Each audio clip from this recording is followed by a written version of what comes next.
কেবিনেটত আৰু এটা গুৰুত্বপূৰ্ণ সিদ্ধান্ত লোৱা হয়।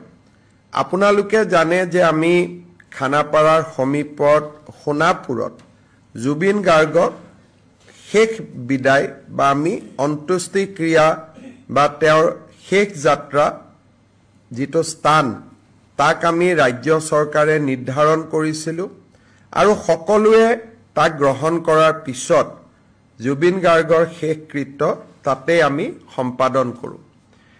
যোৱা এটা মাহ ৰাজ্য চৰকাৰে দৰ্শনাৰ্থী বা অনুৰাগীসকল গৈ থকা কাৰণে সমাধিটোৰ স্থায়ী নিৰ্মাণৰ ক্ষেত্ৰত আমি বিশেষ ব্যৱস্থা লোৱা নাছিলোঁ।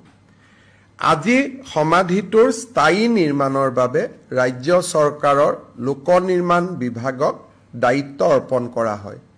লোক নিৰ্মাণ বিভাগে সমাধিটোৰ স্থায়ী নিৰ্মাণৰ বাবে এখন পৰিকল্পনা প্ৰস্তুত কৰিব। কিন্তু সেই পৰিকল্পনাখনক চূড়ান্ত ৰূপ দিবলৈ আজি ৰাজ্য চৰকাৰে কমিটি এখন নিৰ্মাণ কৰে। অৰ্থাৎ কেনেকৈ হ'ব তাৰ প্লেনিংটো সেই কমিটিখনে অনুমোদন কৰাৰ পিছতহে ৰাজ্য চৰকাৰে ৰূপায়ণ কৰিব পাৰিব। বিভাগটো হ'ব PWD, কিন্তু কৰিব লাগিব as per direction of this committee.